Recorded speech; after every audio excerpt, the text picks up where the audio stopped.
What's up mga kaluki? Kamusta kayo? Kamusta naman ako? Heto, I'm doing okay. Charot. Heto nga guys, for today's video, for the shopping ang mga auntie ninyo kasi nga bukas kailangan namin ito para sa mga raffle. Syempre, ang unang target is ang sale. Ito nga, may buy one take one. Buy one take one na electric pan, then buy one take one din na rice cooker. O, diba? Ang swerte lang makakuha dito. Malay natin, baka bukas tayo mabunot. O, diba? Charot. At ito nga, sure na talaga na kukunin kasi binitbit na yung Ate Kim. O, ito nga, bago pa namin dali sa counter is lumapit si Kuya para mag-assist kasi kailangan pala ito i-check tingnan kung may mga defect or gumagana. At okay na yun. At least sure tayo na hindi sira ang binili natin at gumagana siya. At ito nga, tinest na ni Kuya para sure na wala talang damage. At same din sa electric pan, tinetest nila to make sure na gumagana. At ito nga, si Ate Kiara yung nag-aasikaso ng electric pan while sa kabila naman, si Ate Kim naman yung nag-aasikaso ng rice cooker.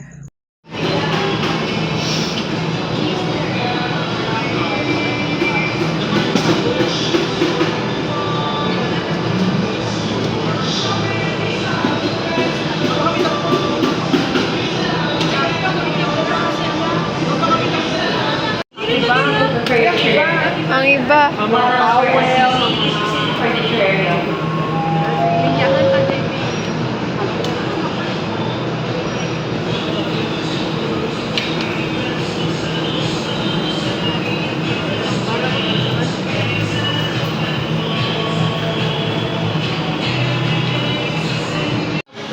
Dub-dub.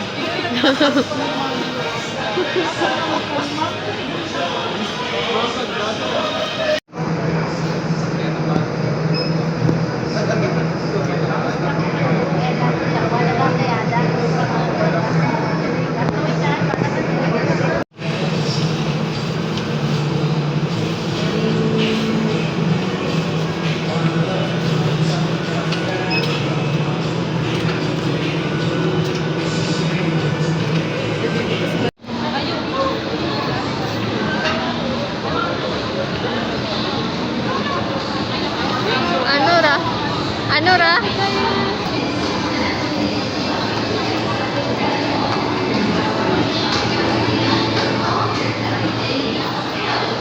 Oops, sorry.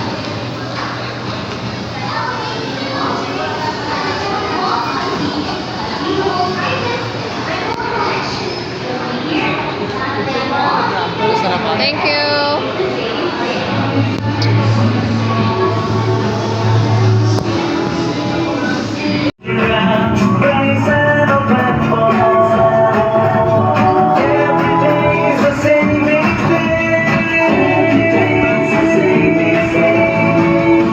Sige, ako dyan.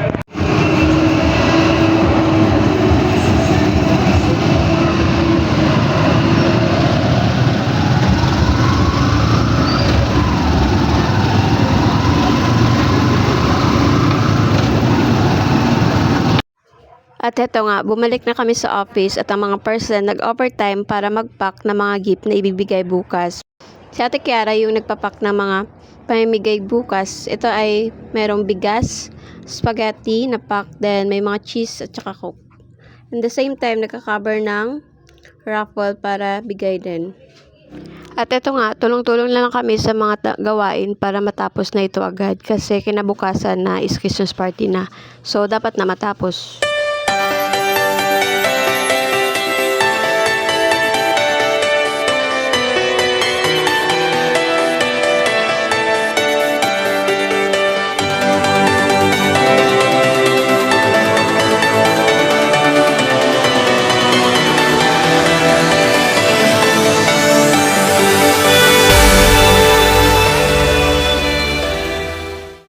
At finally, tapos na nga.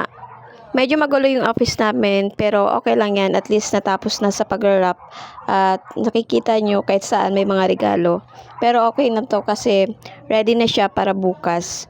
Mula sa ating mga raffle, then hanggang sa mga giveaways na ibibigay bukas individually. And that's it, guys. This is the end of our video. Please don't forget to like and subscribe. Thank you for watching and Merry Christmas to everyone. God bless all.